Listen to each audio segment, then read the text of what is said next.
Les fortes pluies qui se sont abattues sur Port-au-Prince ce dimanche ont occasionné la mort de 3 enfants d'une même famille. Ce drame qui s'est produit à Fontamara 27 dans le quartier informel de Route-Sable est dû à un glissement de terrain qui a emporté les fondations d'une maisonnette en construction.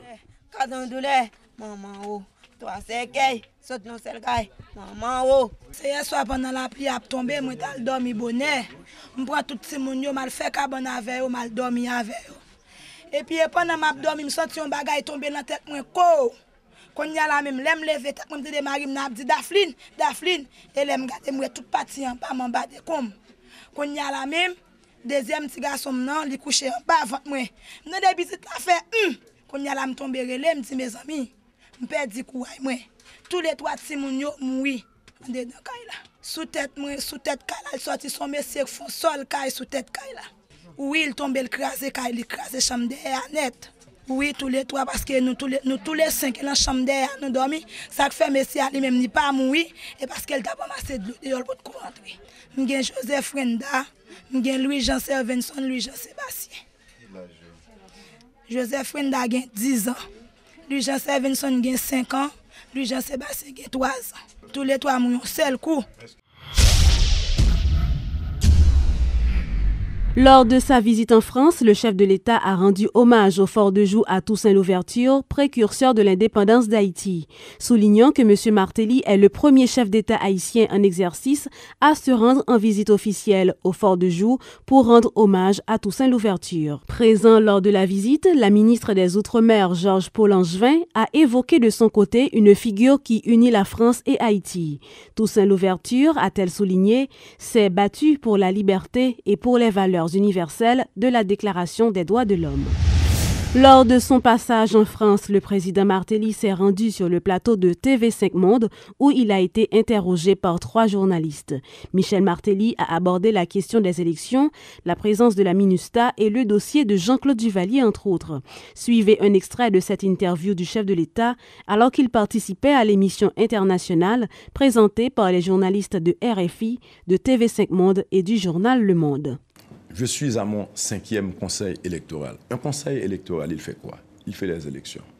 Premièrement, j'ai mis sur pied le conseil électoral permanent qui aurait dû exister depuis 1987. L'opposition a forcé que je me rétracte. Pourquoi? Parce que pour qu'ils aillent aux élections, il fallait que je me rétracte. Ils ne veulent pas du conseil électoral permanent, qui est une institution prévue par la Constitution. Donc, j'ai accepté parce qu'il fallait aller aux élections. Après avoir accepté, maintenant, quand ils ont vu, ils ne pensaient pas que j'allais accepter, quand ils ont vu que j'ai accepté, maintenant ils me disent, il faut changer les membres. Je dis, pas de problème, on change les membres. J'ai changé les membres. Non, il faut une autre institution. La dénomination n'est pas bonne. J'accepte, on change la dénomination. Et puis, c'est à mon 5e. Vous êtes en train de dire que ce n'est pas votre responsabilité si les élections ne se tiennent pas en Haïti. Permettez, l'État haïtien est composé de 3 pouvoirs. Il y a l'exécutif, le judiciaire et le législatif. L'exécutif s'assure de la bonne marche des institutions, et décaisse les fonds, et crée l'ambiance. Le législatif vote la loi électorale.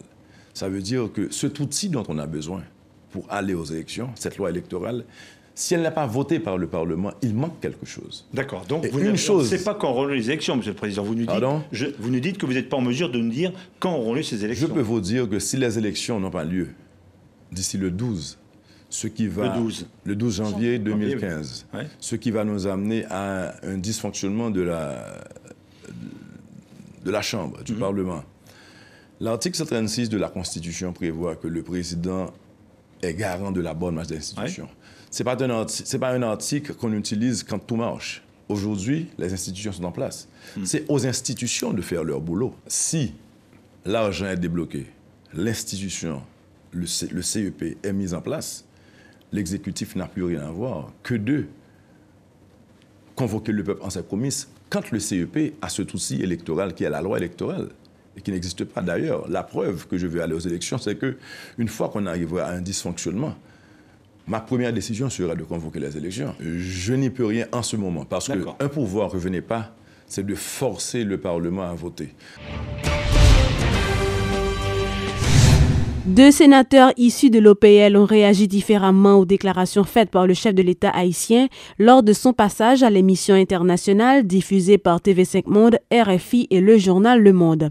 Francisco de la Cruz estime que Michel Martelly s'est complètement fourvoyé, montrant ainsi sa méconnaissance de certains dossiers et son impuissance à proposer une solution à la crise en Haïti. De son côté, le sénateur Andris Richer suppose que le président a été pris au dépourvu sur certaines questions embarrassantes. Le parlementaire indique que certaines décisions annoncées par le chef de l'État, notamment celles qui sont en rapport avec les élections, ne seront pas mises en application, mais Michel Martelly trouvera, précise-t-il, un consensus pour avancer. Ouais, si monsieur a accepté des politiques dans le pays, moi comme si monsieur de mettre tout démissionné de lui. Monsieur de décision accepté Si certaines des activités marquant le voyage officiel en Europe du président Michel Martelly ont échappé totalement à la presse haïtienne, comme par exemple le vrai but de cette tournée dans ce contexte de crise politique, l'interview que le chef de l'État a accordée à TV5 Monde a été bien suivie ici en Haïti. Chacun y va de son jugement. Même des journalistes haïtiens se sont prononcés sur la pertinence des questions dérangeantes des confrères de TV5 Monde, de RFI et du journal Le Monde. Comme c'est toujours le cas à chaque prise de parole du chef de l'État haïtien à l'étranger, l'entrevue de Michel Martelly a fait écho au Parlement. Pour le sénateur Francisco de la Cruz, le président a, du début jusqu'à la fin, erré dans ses réponses sur les élections, l'affaire Duvalier, le climat des affaires, entre autres. Michel Martelly avait beau tenter de se dérober à ses responsabilités politiques, tenter de projeter une image d'Haïti ouverte à l'investissement étranger, mais il n'a fait que donner des coups d'épée dans l'eau, conclut sans réserve l'élu du plateau central. Il y a les mêmes dans doing business en Haïti, ça veut dire le climat des affaires. Ça veut dire pour montrer que nous sommes bien informés, pour montrer que c'est une situation qui est dégradée. Or, puis c'est un pays qui est open to business, nous pas jamais dit nombre de businessmen qui viennent dans le pays, quitte national, quitte international. Au contraire, ils ne pas reconnaître que c'est situation grave la plus grave. Et ce n'est pas pour rien, il y a le Burkina Faso avec lui. Ce n'est pas pour rien, il dit pour qui ça paye pas qu'à produire des hommes à la trempe de tout sans l'ouverture. C'est parce que tu as un idéal, l'ouverture, qui c'est la liberté d'expression, respect, les droits humains, etc. Donc, tu as pensé, ouais, est-ce que le président vraiment a une volonté, la caille pour faire un bagage quelconque?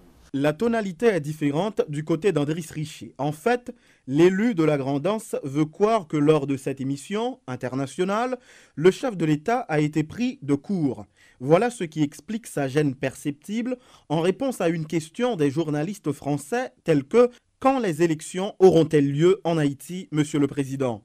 Et Michel Martelly de répondre « La preuve que je veux aller aux élections, c'est qu'une fois qu'on arrivera à un dysfonctionnement, ma première décision sera de convoquer les élections. » Une déclaration de haute portée que le chef de l'État haïtien n'aurait pas dû faire sur le plateau d'une télévision mondiale, estime Andris Richer, d'autant que des consultations pour une sortie de crise sont en cours. Il est capable bien un petit genre paniquer et que il dit des choses que parfois on n'a pas besoin de dire. Parce qu'il y a des choses que c'est à l'intérieur de la cuisine qu'on règle ça. C'est-à-dire, puisque le président a déjà entamé un processus de dialogue, donc le fait que le rete l'autre bois et que il dit ce qu'il va faire, tandis qu'il a dit à son retour, avant de partir, il était dit à son retour qu'il va poursuivre avec les négociations, et puis il vient pour le cas pour une décision. Donc, où est que le rete l'autre bois, il dit un bagage, c'est que, automatiquement, monsieur a un problème. Et pour moi-même, monsieur, il est allé trop vite. Au Sénat de la République, toutes les réactions, ou presque, portent sur le professionnalisme des journalistes français, ainsi que leur connaissance du dossier haïtien et ce qu'ils appellent l'échec au test médiatique de Michel Martelly. Mais un point crucial semble leur avoir échappé. Face aux médias étrangers, le président Michel Martelly et son premier ministre Laurent Lamotte ont parlé d'une seule voix. Après le 12 janvier 2015, le groupe des 6 ne pourra plus constituer un élément de blocage au processus électoral. La présidence a tiré ce lundi un bilan très positif de la tournée européenne de Michel Martelly, que ce soit avec la chancelière allemande Angela Merkel, le président de l'Allemagne Joachim Gauck, le chef de l'État français François Hollande ou encore les hommes d'affaires des deux pays. Les différentes rencontres du président Martelly auront des retombées à court, moyen et à long terme selon Lucien Jura. Le porte-parole de la présidence demande aux citoyens de maintenir leur confiance dans les différentes démarches du chef de l'État visant à raffermir les liens avec les partenaires d'Haïti et à renforcer la coopération. Suite ces voyages-là, il découlait de réponses positives qui, aujourd'hui, enjoignent au niveau des entrepreneurs allemands, au niveau des Français qui prêtent eux-mêmes pour investir un peu plus dans le pays, de Allemands qui promettent pour venir explorer dans le pays d'Haïti opportunités et pourquoi pas de lecture beaucoup plus claire de la réalité gagnée au niveau des chefs d'État de ces pays qui peut-être pas comprennent exactement comment va aller parce que en pile monde pense aujourd'hui que l'Haïti de 2014 est semblable à l'Haïti de l'après 12 janvier 2010. Il fallait leur dire aujourd'hui que nous avons un pays qui est en chantier. Il fallait leur dire que nous gagnons pas moins de 1 400 000 personnes qui sortent en battante là. Il fallait leur dire que aujourd'hui, si nous sommes à l'école gratis, chéri, il fallait leur dire que aujourd'hui, si nous avons une possibilité pour un transport scolaire gratuit dans le pays, il fallait leur dire aussi que nous avons 1700 km de côtes de plage qui ne demandent qu'à être explorées. Il fallait leur dire que les main-d'œuvre haïtienne aujourd'hui qui est prêt pour le travail, il fallait leur dire aussi que selon rapport, Haïti, c'est un pays qui est sûr qui est dans les Caraïbes, ce n'est pas de nous que ça vient. Il fallait leur dire qu'il y a une nouvelle dynamique en Haïti et il fallait surtout leur faire comprendre que Haïti qui était toujours en phase d'assistanat, livre les sorties là-dedans, que Haïti ça a besoin de coopération internationale certes, mais elle pas été dans un état de dépendance. C'est ça qu'elle a invité et créé conditions pour que investisseurs étrangers viennent investir dans le pays à côté des investisseurs nationaux pendant que les efforts au niveau structurel qu'a fait, notamment au niveau du CFI, que ce soit dans prendre décision pour écouter tant de délais de création d'entreprise ou bien non, faire des propositions de loi au niveau du Parlement pour que nous arrivions dans, par exemple, signature électronique qui peut permettre que bagaille aller beaucoup plus vite. Mais c'est ensemble de démarches ça que le président Martelly entreprendre leur voyager et me garantit que ce n'est pas intérêt Michel Joseph Martelly qui visait là-dedans, mais plutôt l'intérêt du peuple haïtien. Le chef du gouvernement, Laurent Lamotte, a procédé vendredi dernier au lancement des travaux de construction de l'aéroport de Jérémie. Le Premier ministre s'est informé du même coup de l'état d'avancement des projets engagés lors de la tenue dans la Grand'Anse du programme gouvernement Lacayou. Aéroport ça, libéral mettre département à l'autre niveau. Libéral aider créer job. Libéral aider gon la vie meilleure. Regardez ça qui a passé au Cap Haïtien avec nouveau aéroport international là. Pas de place sur aucun avion jusqu'en janvier. Tellement moun yo soif pour y atterrir directement au Cap. Et mais Jérémie Grand'Anse, journée jodi a c'est tout pas nous. C'est tout pas nous pour nous bénéficier un aéroport qui est l'aéroport. Travaux ça yo, c'est une dans plusieurs travaux qu'a fait à travers le département. Gagne plus que 100 millions de dollars américains. 100 millions de dollars américains qui ont investi dans le département Grand'Anse là. En commençant par route là. En commençant par pont yo. Aéroport. WAF là. Route cap bétonné yo. Enfin Grand'Anse là, un chantier, je ne veux dire. Le corps d'intervention et de maintien de l'ordre CIMO a organisé ce lundi 3 novembre une séance de simulation à l'Académie nationale de police sur la route de Frères. L'objectif de cette activité était de montrer à la presse comment et à quel moment la police fait usage de gaz lacrymogène et de canons à eau lors des manifestations de rue. Selon les autorités policières, ces matériels conventionnels utilisés également dans d'autres pays ne sont pas nocifs et ne représentent aucun danger sur la santé.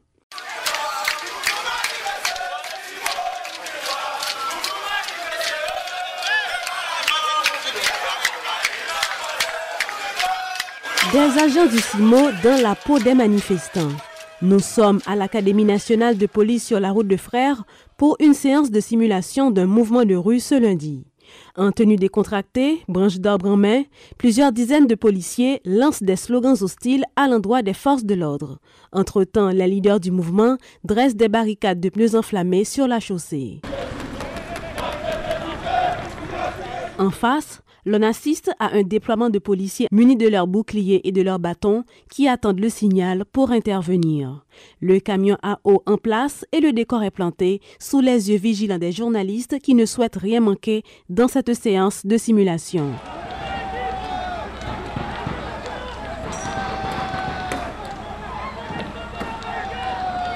Dès les premiers jets de pierre, les forces de l'ordre ont réagi en faisant usage de gaz lacrymogène et de jets d'eau pour disperser les manifestants, comme cela se fait lors des récentes manifestations de l'opposition. Ceux qui assistaient à cette séance de simulation n'ont pas été épargnés. Sur ce point, le commandant en chef du corps d'intervention et de maintien d'ordre se veut clair. La police nationale, dans sa mission de protéger et de servir, ne peut rester passive devant de telles situations. Disperser une manifestation à coups de gaz lacrymogène est un comportement professionnel, estime Jean-Louis-Paul Ménard. Professionnalisation, c'est pas la formation. Par la formation, l'information. Donc, c'est ça, ça miser. L'utilisation de la force, ça n'est pas fait par plaisir, c'est fait par nécessité. Nécessité, un terrain à commander.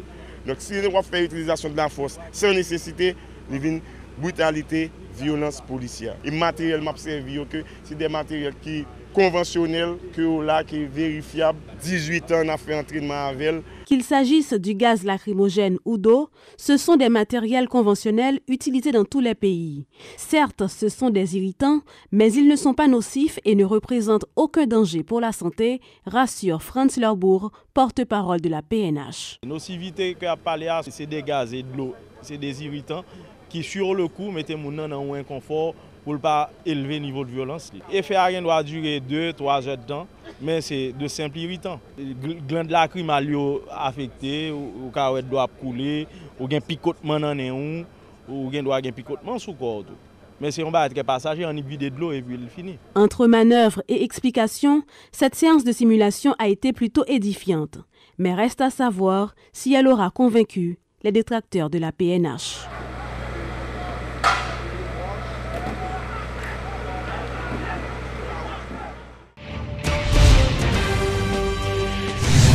Dans le culturel, le prix Femina a été attribué à Yannick Laens pour son ouvrage intitulé Bain de lune, publié chez Sabine Wespizer.